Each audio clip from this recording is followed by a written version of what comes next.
इस पाप की वजह से सब कुछ बर्बाद हो गया।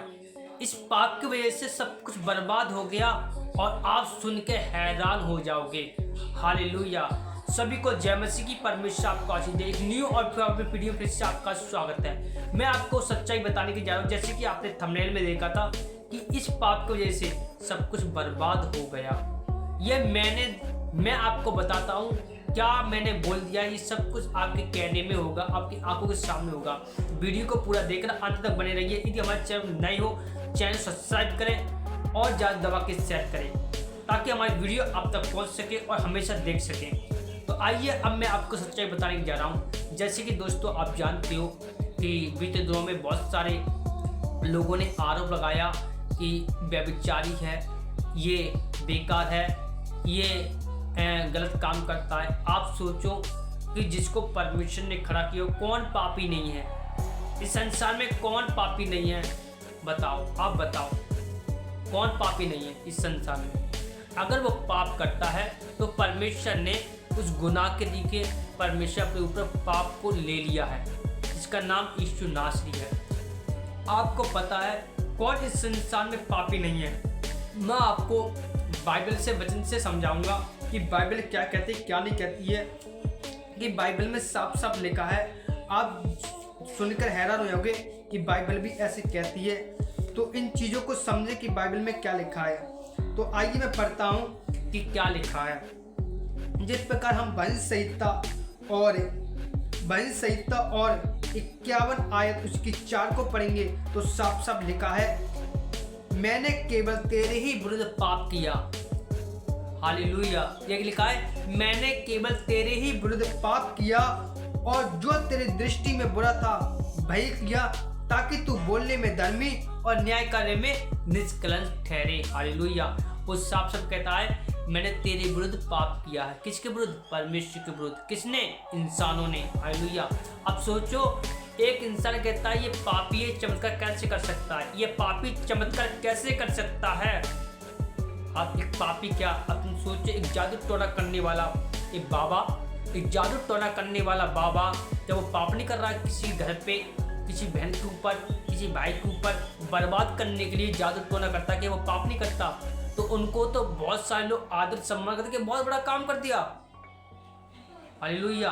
फिर उसके बाद जब दुष्ट आत्मा अटैक करती है तो बाबा के पास फिर जाते हैं कि इस पर दुष्ट आत्मा अटैक करे, निकालो। ये गोल गोल गोल शैतान घुमाता रहता है और पाप आप करते रहते हो। सबसे बड़ा पाप है विरोध करना। सबसे बड़ा पाप है व्यभिचार कहना, व्यभिचार करना, कराना। आप दूर आंखों से देख के पाप करोगे, प्रभु माफ कर देगा। वैसे पाप करोगे, माफ कर देगा। लेकिन शरीर से आप किसी के प्रति काम करोगे तो क्या होगा? वो पाप आपके शरीर से जुड़ा हुआ होता है। हालेलुया। तो आपको इन चीजों को समझना है प्रियजनों। जिस प्रकार मैंने अभी पढ़ा कि मैंने केवल तेरे ही विरुद्ध पाप किया और जो तेरी दृष्टि में बुरा था वही मैंने किया, ताकि तू बोलने में निष्कलंक ठहरे। हालेलुया। ताकि परमेश्वर कह सकता है, बेटे देख, तूने ये पाप किया था, तूने ये झूठ बोला था, तूने हत्या की थी, तूने ये गलत काम किया था। आगे और मैं पढ़ता हूँ, देख मैं तो आदम के साथ उत्पन्न हुआ और पाप के साथ अपनी माता के गर्भ में पड़ा। इसका मतलब परमेश्वर का कहता है, मैं तो आदम के साथ उत्पन्न हुआ। इसका मतलब पापी कौन नहीं भाई साहब? बाइबल कह रही है कि मैं तो आदम के साथ उत्पन्न हुआ, आदम के साथ उत्पन्न हुआ। तो आप चीज समझे कि आदम के साथ उत्पन्न हुआ और माता की गर्भ में पड़ा। तो इसका मतलब क्या हुआ? पाप के साथ। हर एक इंसान पाप पे पापी, हर एक इंसान। लेकिन परमेश्वर उन गुनाहों को माफ करता है, उन पापों को दूर करता है जो परमेश्वर अपने दासों के साथ रहता है। तो इन चीजों को समझे कि बाइबल क्या कहती है क्या नहीं कहती है। हालेलुया। बाइबल परमेश्वर इस बात का पूर्व देती है कि हर एक इंसान पापी है और जब पाप करते तो बर्बाद हो जाते हो। जब पाप करो किसी भाई के साथ या किसी बहन के साथ आप गलत काम करोगे तो वो पाप आपके जीवन से काम करेगा, बर्बाद कर देगा वो पाप। लेकिन गुनाह परमेश्वर कहता है, अगर आप माफी मांगो सच्चे दिल से परमेश्वर से तो परमेश्वर माफ कर देगा और आप उतनी ऊंचाई पर उठा जाओगे कि आपने कभी सोचा ना होगा। हालेलुया। तो इन चीजों को समझे। बाइबल क्या कह रही है आगे कि मैं पाप के साथ आदर के साथ अपनी माता की गर्भ में पड़ा, और क्या लिखा है, देख तू हृदय की सच्चाई से प्रसन्न होता है। परमेश्वर कब प्रसन्न होता है? हृदय की सच्चाई से प्रसन्न होता है।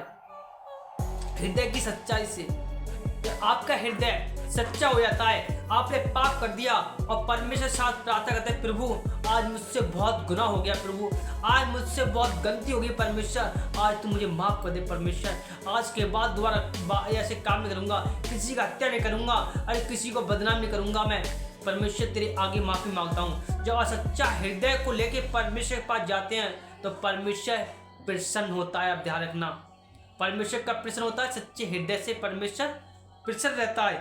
आगे लिखा है, और मेरे मन ही मन ज्ञान सिखाता है।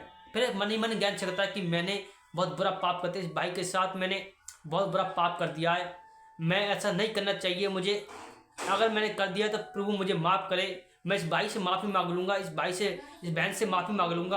आप इन चीज़ों को समझे। हालेलुया। तो यही बात बार बार परमेश्वर कहता है। अब परमेश्वर किसके साथ रहता है पता है? किसके साथ रहता है?